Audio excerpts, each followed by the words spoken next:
A sharp recovery in the last hour helps Nifty and Sensex end in the green. Banks led from the front. Nifty Bank recovers 300 points from lows.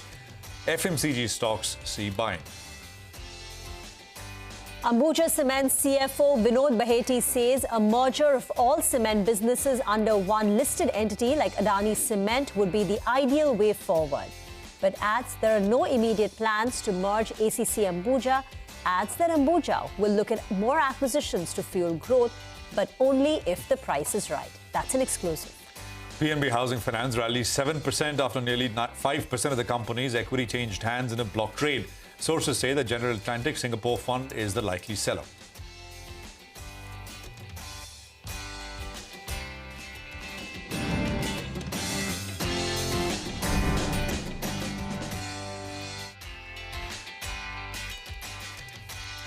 Hello and welcome to a fresh new edition of Markets Forward, your go-to program where we aim to get you everything you need as you gear up and prepare for the next trading session. I'm Prashant, with me, my colleague Reema Tendulkar. Reema, hi. Hi, and we're going to be with you, both of us, for the next 20 minutes with all the big news, the big developments in the Lal Street. We'll get you the top corporate voices of the day and what to watch tomorrow. But first, the day's market action. It looked like a quiet, slow day till the last 1 hour when things suddenly picked up. And everything turned around and looked a lot better, absolutely. If you didn't follow the markets today, it was, basically there was a gap down because global markets were lackluster. But immediately there was a pullback. So by 10:30, you were in the positive. But then from 10:30 to about 2:45, the Nifty spent, almost at a sort of average rate of about 24,730 or so. Starting 2:45, there was a surge. And there was a 40-point surge. And that's essentially the total 70-point gain that you see by the close of it. So that's essentially the market action on the Nifty. At 2:30, we were looking at the Nifty Bank and saying, well, what if the Nifty Bank also participated? So a lot of that surge which came towards the end came in through banking names, banking stocks. The Nifty Bank, not quite in the green, but ending almost absolutely flat, about 50, 60 odd points lower. Small cap index, it gained about 1%, actually over 1%. The micro cap index was higher, the mid cap space was up. And it's a really broad-based rally that we've seen once again here.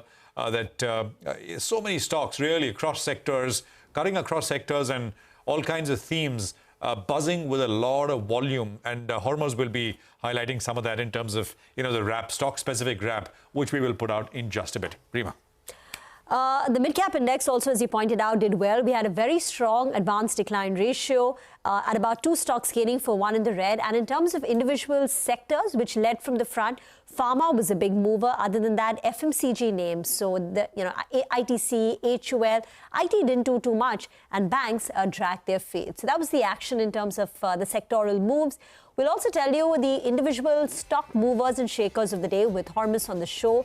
We'll zero in on individual stocks like PNB Housing, Mazagon Dock, Aurobindo Pharma and Divi's Laboratory on the show later.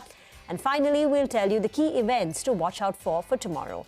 But first, it's over to Hormuz now for the big movers and shakers of the day. Hormuz. It was a sluggish day of trade today, barring the last few minutes, of course, and that was because of the expiry-related moves on the Nifty Bank. But, of course, there were plenty of movers within the broader markets, and one theme that did well, though, were consumption-linked names. Not necessarily FMCG, but consumption-linked names. Nykaa ending not at the highs of the day, but still at a 52-week high, 9.5% higher today. And almost all of these companies, Jubilant Foods, Patanjali, Varun Beverages on a positive brokerage note, ascribing a target of around 1850, that ending higher as well as United Breweries having a good day in the office today. What also had a good day were pharma stocks, and some of them were in the pink of health today, barring Aurobindo, of course. That Divi's was among the top gainers on the Nifty today. Granules, Glenmark continues to move higher after its earnings and the management commentary as well for the road ahead. Abbott India ended at the highs of the day, as did Biocon, seeing a sharp spike towards the close of trade. Stocks that moved well on the back of volumes, and as Prashant was also highlighting, Century Textiles was one of them. At one point was up almost 11-12%, still ended 7% higher. Alok Industries, PNB Housing after the block deal, but Just Dial and Castrol making a move again, another 7% today, nearing 270 now on very strong volumes. A couple of other stocks that I wanted to mention, of course, Mazagon Dock, we'll talk more about it. The management spoke to us today. The 3-day sell-off recovered some bits of yesterday's loss, not fully, but market did snap a 3-day losing streak today. And lastly, the stock that I wanted to mention about that ended on the losing side in today's session was ICICI Securities after the delisting approval that the NCLT Mumbai gave it. 7.5% lower, ending at the lowest point of the day. 67 shares for shareholders of ICICI Bank for every 100 that they hold. Back to you guys. All right, Thomas, thanks very much for that. That's a sort of comprehensive wrap of things. Mayuresh, Joshi is with us of William O'Neill. Shrikant, Chouhan is also with us of Kotak Securities. Gentlemen, good afternoon. Good to have both of you here. Mayuresh, I mean, it's a good-looking market, and you can hold on to what you already own, and it's chances are you're making money on those, or you try to look for more. What are you doing, Mayuresh? And it's a pretty interesting market. We can complain about levels and how fast it's happening, but it's happening. Oh, absolutely, Prashant. And we are being a little bit more selective now. You let your positions hold on, as you rightly said, and then put your trailing stop losses at higher levels. If they get taken out, so be it. But on the buying side, being a little bit more selective. Discretionary, specifically from consumer discretionary, Mrs. Vectors is something that we like at Markets with India.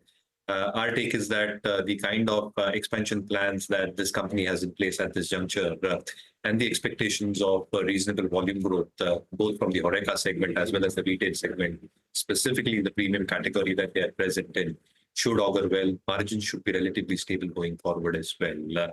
The other one that we are also liking at this juncture is Praj Industries. Our take is the entire story that evolves around petrol blending.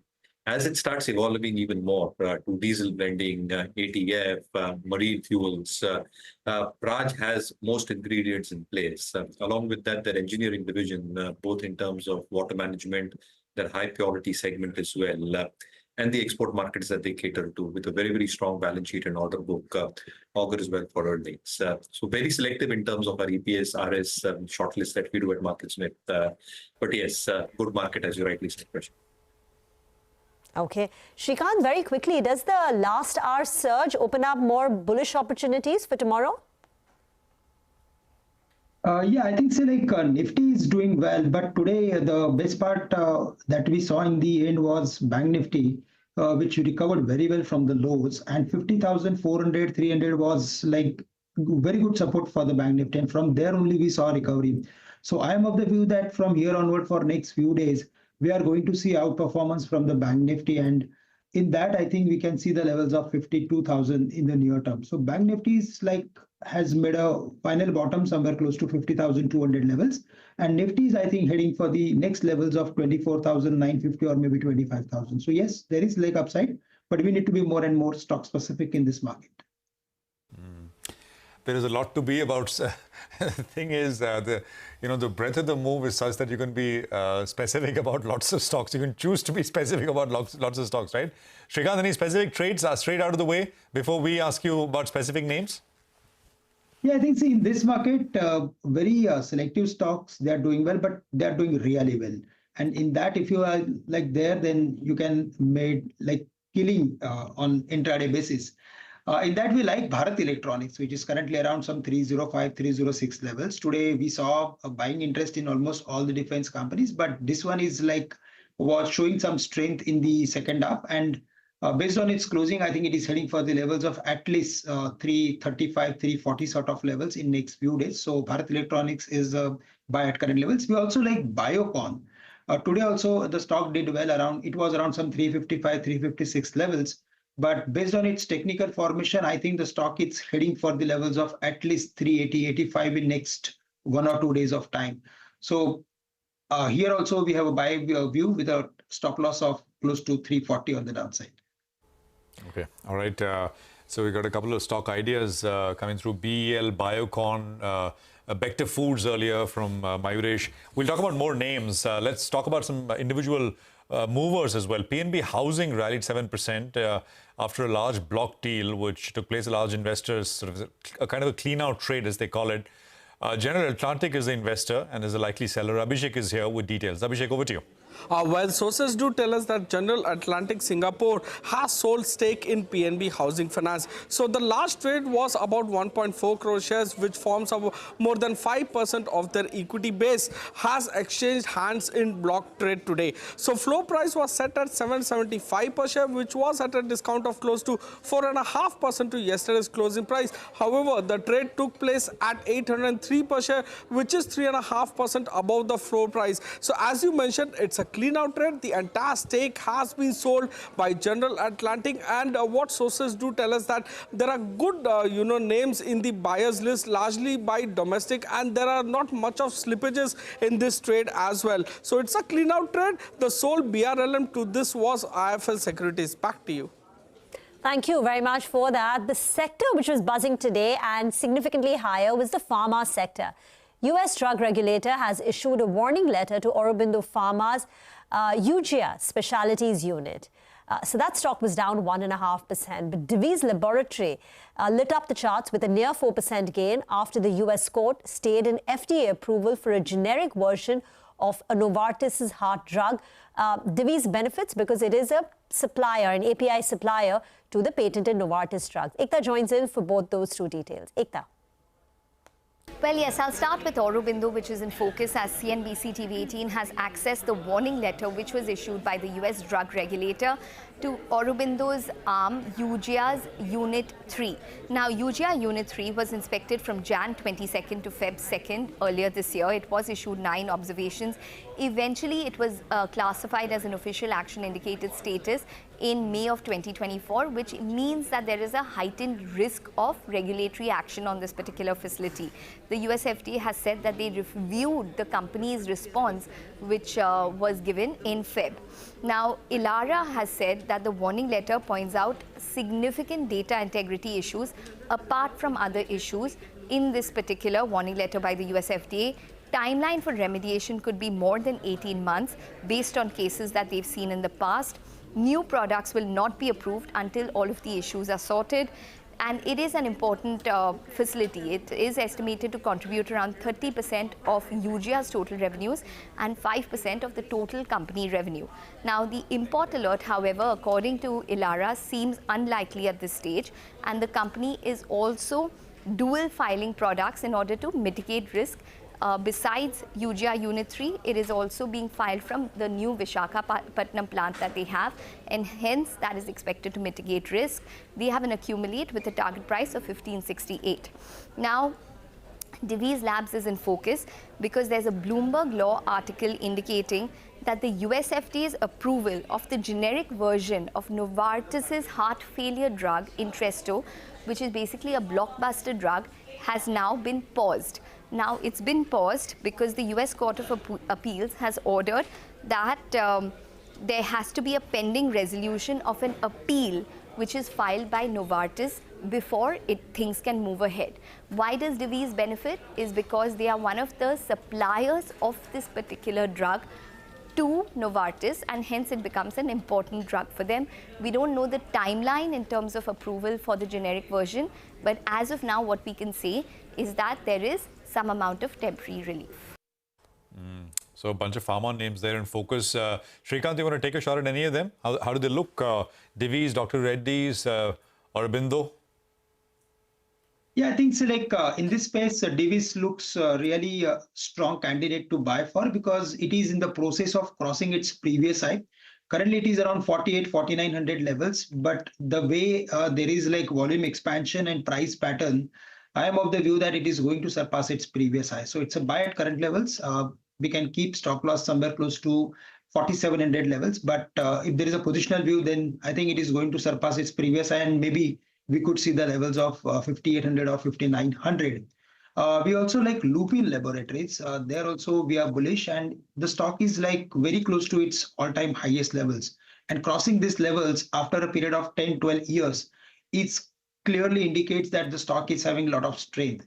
And the next level to watch out for would be 2,500. So there also we are bullish, and I think Lupin and Divi's should be on the watch list. Lupin and Divi's Laboratory. Now let's talk about the shipbuilding stock, Mazagon Dock, a stock which has nearly doubled in this year itself. There was an ICICI Securities note which came last week, which actually slashed the target price by nearly 77%. They gave it a sell rating, and the street was concerned. So earlier today, we had a chat with the management, asking him about the margins, the order book, how the order book will be executed. Hormus is now joining in to tell us what the management had to say and if it allayed all the street concerns.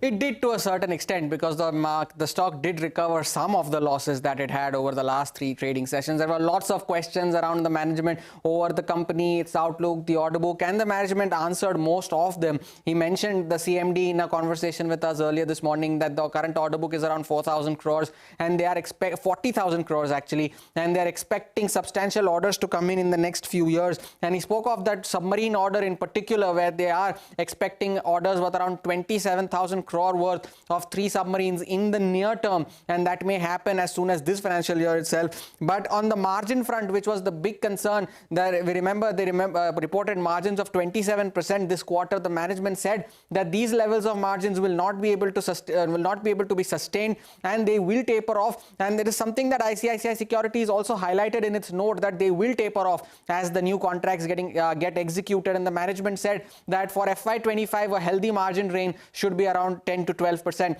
So questions answered on the order book and the margin front as well. And it seems that the street does take cognizance of that, stock seeing some bit of recovery from oversold levels. And listening to what the management also had to say. We have a current order book of around 40,000 crores. Recently, we have added 4,600 crores of a offshore project from ONGC.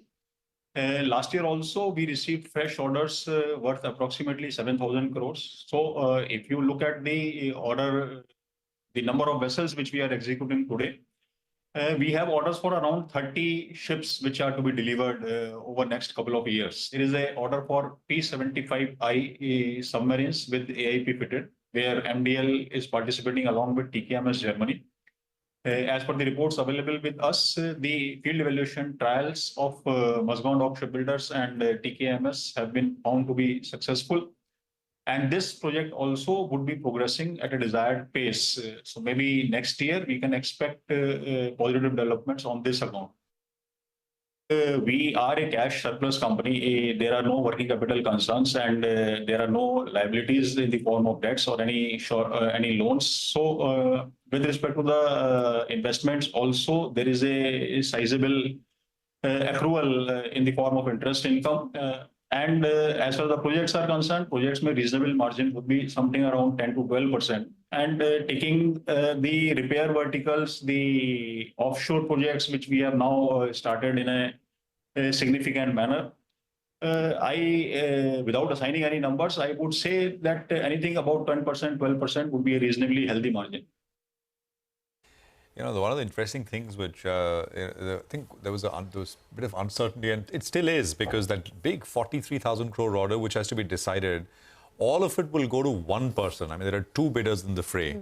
So there is L&T along with a partner and Mazagon along with a partner. So it will go to either Mazagon or to L&T. I mean, that's essentially the nature of the contract. And that will only be decided sometime next year. And that's, you know, the current order book is 40,000 crores and this bid is for the value is 43,000 crores. So I think that is still there. I mean, as something, although the management, of course, sounded very confident, which they should.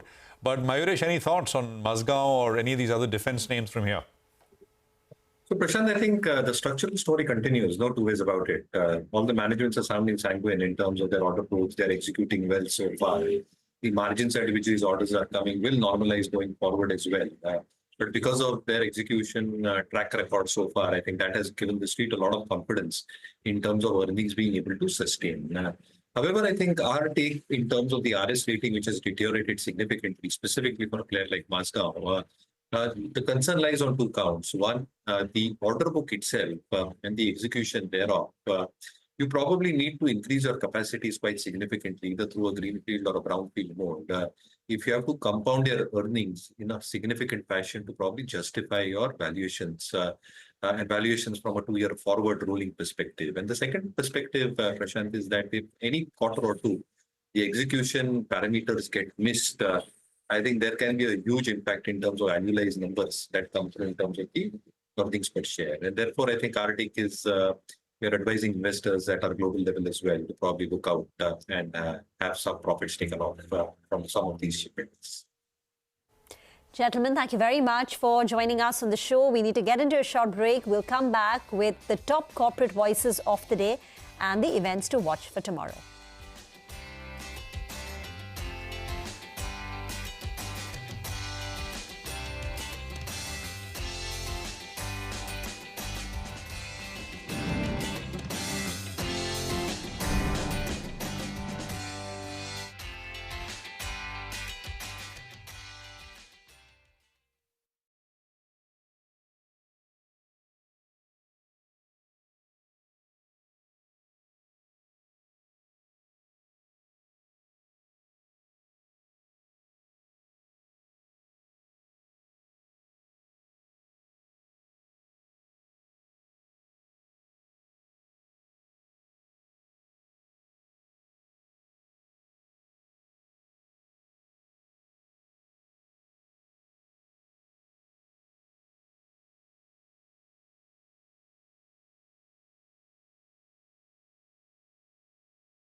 Welcome back. Let's get you some of the top corporate voices that we heard on the channel through the course of the day.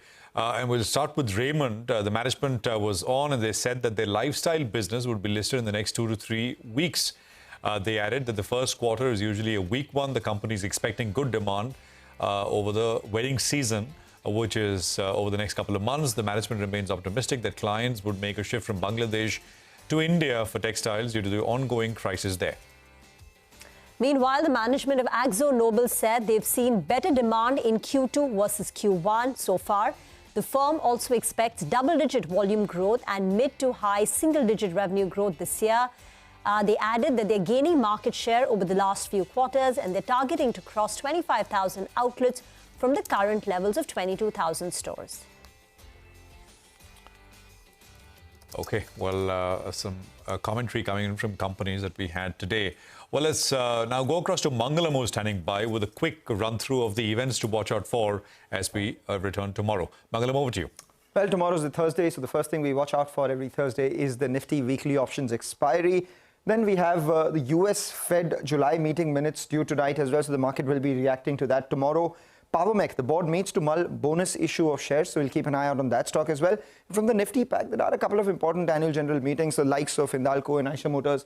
Any sort of speeches coming in from the leaders out there is something that we will most definitely stay tuned to. In terms of the US data tracker, you have the initial jobless claims and existing home sales data coming out tomorrow ahead of the big, Jackson Hole symposium speech of Fed Powell on Friday. So those will be important data points to monitor. And then we also have minutes coming in from our own RBI's MPC and the European Central Bank, which we will take cognizance of. All right, Mangalam, thank you very much for that. So that's essentially stuff in focus tomorrow. It's a wrap on this edition of Markets Forward from Rima, me, everyone on the team. Thank you very much for staying with us. News and updates follow in just a bit.